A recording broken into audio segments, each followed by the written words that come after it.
I decided to do this after watching Louis Theroux's excellent documentary on the Manosphere.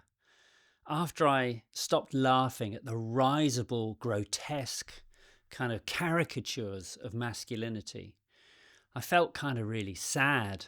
These guys are kind of role models. They're people that young men supposedly look up to. Their ideas about what it is to be a man just seem so simplistic and tap into something that I've not liked for a long time within the photographic world. Was Bob Carlos Clarke actually any good?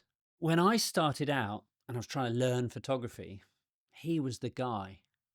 His work was everywhere, and especially on the covers of photography magazines, the kind of magazines that young men like me bought. He was presented as this sort of dangerous genius, dark, provocative, uncompromising. Black and white, he got me printing on Agfa Record Rapid fiber-based paper, high contrast, latex, naked women, a kind of gothic sexualized theatre. And we were encouraged to think, this is serious photography. That's what you do when you're young. You look for signals. You decode what's good, what matters, who should I aspire to be.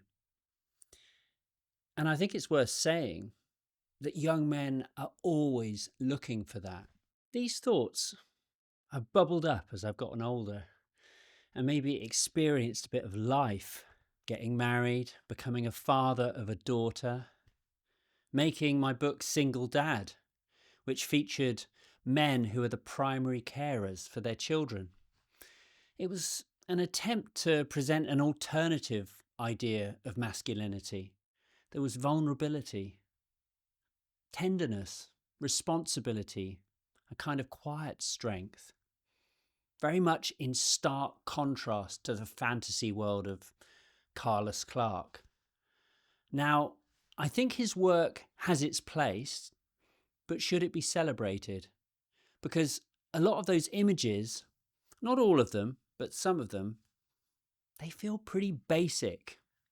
Not technically, he clearly knew what he was doing, but conceptually.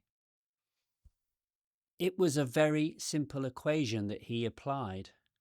Woman, nudity, stylization equals significance.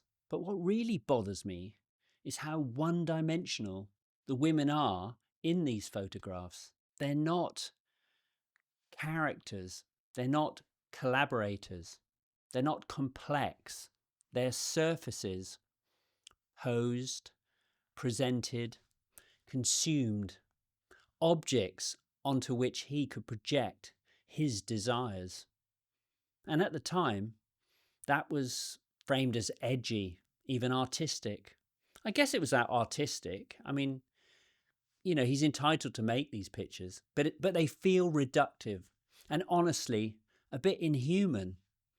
And this is where it connects to something bigger, because those images, they weren't just about photography.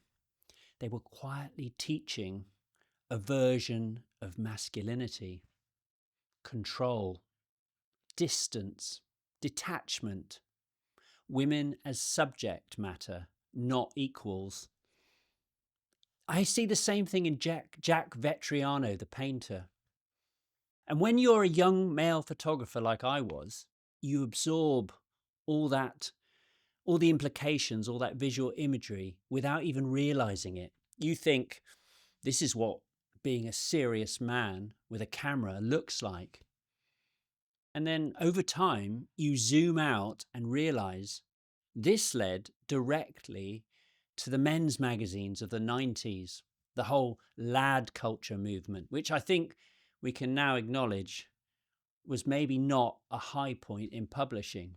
Carlos Clarke's work helped birth that aesthetic.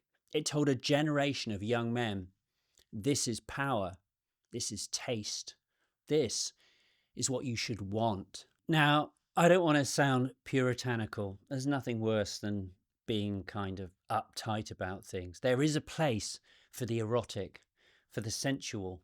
If you look at Helmut Newton, his work still feels complicated, unsettling, ambiguous. Add to that list Guy Bourdin. There's a tension in their work. You're not entirely sure what you're looking at. But with Bob Carlos Clarke, this is contentious, but it often feels just like soft porn shot on a medium format camera with a budget.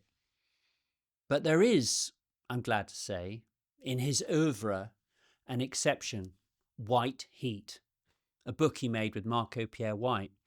It's extraordinary. It's got peak Marco at his most beautiful and dynamic as a subject, a man who's meeting him halfway. And those pictures arguably helped invent the modern image of the celebrity chef. Before that, chefs weren't cultural figures in quite the same way, which tells you something. He did have potential, he had depth, but maybe he didn't want to get out of his comfort zone. There's a lesson there for everyone. Take risks. He took his own life at 55, and you can't talk about him without acknowledging that. He struggled with depression and anxiety, a sense that nothing was ever enough. And that matters because whatever you think of the work, you have to empathize with someone clearly in distress. But I do think the way we see his work now is telling, because it doesn't land in the same way anymore. I mean, tell us in the comments if you disagree. And I don't think that's cancel culture or revisionism. It's evolution. Standards change, perspectives shift. And that has got to be a good thing. So I'm not saying he wasn't skilled.